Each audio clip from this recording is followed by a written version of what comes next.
We have two major crises at the moment, the cost of living crisis and the NHS crisis. Both of them seriously impacting on everyday life of ordinary people.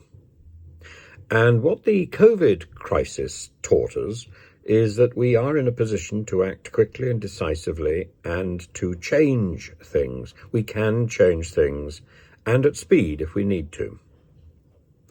And what we've learnt in the last few days is that when the Home Office wants to do something, it can do something speedily as well. So there should be no housing crisis. There should be no homeless people on the street, because the Home Office could quite easily bring in barges to house homeless people, and more than that, it housed homeless people during the pandemic. It got them off the street. So there is no reason to have a homeless crisis in our country. That's the first thing. The second thing is that it's perfectly possible to turn round the National Health Service, because we managed to turn it round during the pandemic. And now we're in crisis. We're in crisis because we want to be in crisis. We have every capacity to change. We have demonstrated that we can.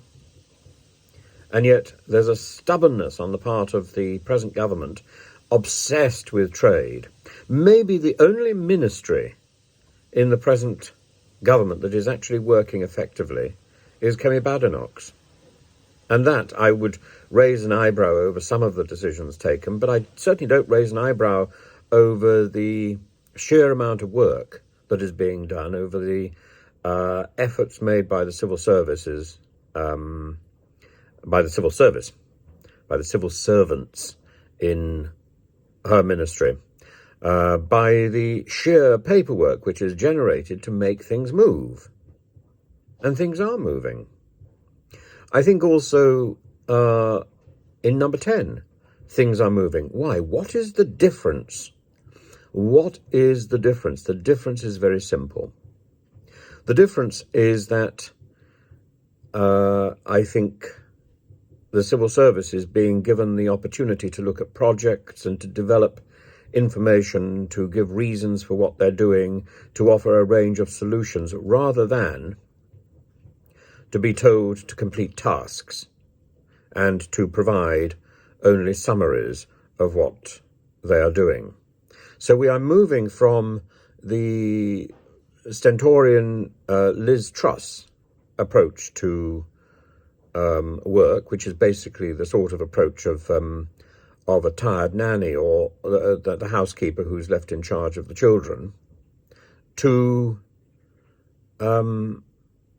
serious research, serious adult-centered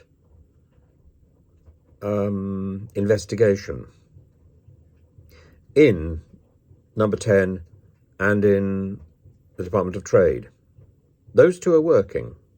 The Home Office, which is still controlled by twits, is managing nothing.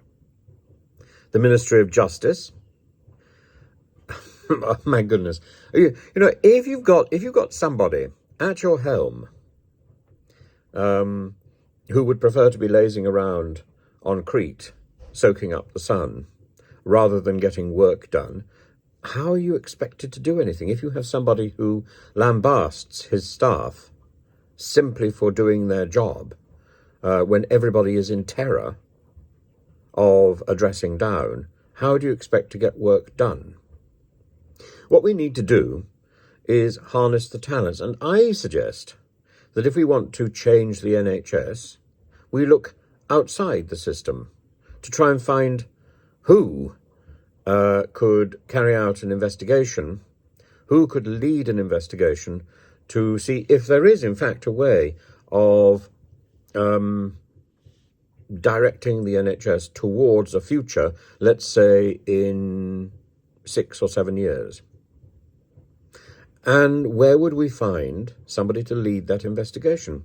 Well, not in NHS England, clearly not, because that has failed. So we'd have to look up to Scotland. And yes, I see you wringing your hands and wringing and hanging your heads, and because I'm about to say Humza Yusuf. No, I'm not.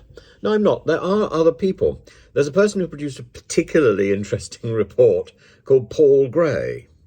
Paul Gray, concerned with the Scottish NHS, should be brought down to the UK and look at the NHS across the entire country. What are Paul Gray's recommendations? That would be a way forward. In fact, I'll have a look at that over the next few days. So do bear with me. I'm flying the flag for Paul Gray.